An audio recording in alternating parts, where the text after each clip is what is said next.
Lalita jewellery mart का 1700 crore rupees IPO 17 से 19 अगस्त के बीच ओपन रहने वाला है।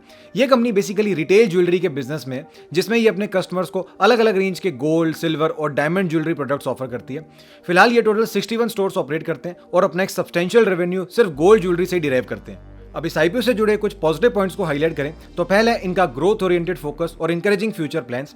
1200 करोड़ रुपीस के फ्रेश इशू में से लगभग 1033 करोड़ रुपीस कंपनी अपने 10 नए ज्वेलरी स्टोर्स को सेटअप करने से जुड़े कैपेक्स में इन्वेस्ट करने वाली है, जो क्लियरली इनकी एक्सपेंशन फोकस्ड अप्रोच को हाईलाइट करता है।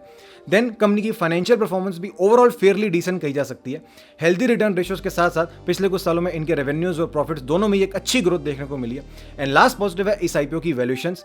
201 रुपीस के अपर प्राइस बैंड पे पीयर कंपैरिजन के बेसिस पर इस आईपीओ की प्राइसिंग काफी हद तक ओवरऑल फेयरली और रीजनेबली वैल्यूड नजर आती है। बट अब इस आईपीओ से रिलेटेड कुछ अनफेवरेबल पॉइंट्स पर भी डिस्कशन करी जाए तो पहला पॉइंट इनकी हैवी रीजनल डिपेंडेंसी से जुड़े।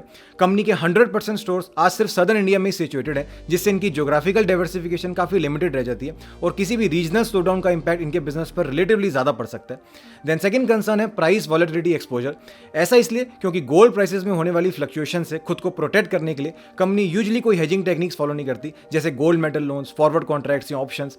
ऐसे में गोल्ड प्राइसेस में सडन वॉलेटिलिटी आने से इनकी इन्वेंट्री और प्रॉफिटेबिलिटी दोनों पर डायरेक्ट इंपैक्ट देखने को मिल सकता है। एंड लास्ट कंसर्न है इनकी high working capital requirements. Customers को अलग अलग डिजाइन वैरायटी ऑफर करने के लिए इन्हें अपने स्टोर्स पर लार्ज इन्वेंट्रीज रखनी पड़ती है, जिसकी वजह से इनका काफी cash in working capital needs में ही ब्लॉक हो जाता है और इसी के चलते इनके ऑपरेटिंग कैश फ्लोज भी पिछले 3 में से 2 साल नेगेटिव साइड पे ही रहते दिखाई दिए हैं, which is again a concern. So on a whole हम ऑल टुगेदर इसे एक फेयर आईपीओ कह सकते हैं, जहां एक तरफ कंपनी की expansion plans, overall financial performance और रीजनेबल वैल्यूएशंस काफी इंकरेजिंग है, वहीं इनकी heavy regional concentration, gold price exposure और हाई वर्किंग कैपिटल रिक्वायरमेंट जैसे कंसर्न्स को भी इग्नोर नहीं किया जा सकता। इसलिए अगर लास्ट ईयर तक ये आईपीओ इन्वेस्टर्स का अच्छा सब्सक्रिप्शन रिस्पांस लेने के साथ साथ अपनी जीएमपी को भी पॉजिटिव साइड में मेंटेन कर पाता है, तो सिनेरियो में हम इससे एक फेयर इनफ लिस्टिंग की एक्सपेक्टेशन जरूर रख सकते हैं।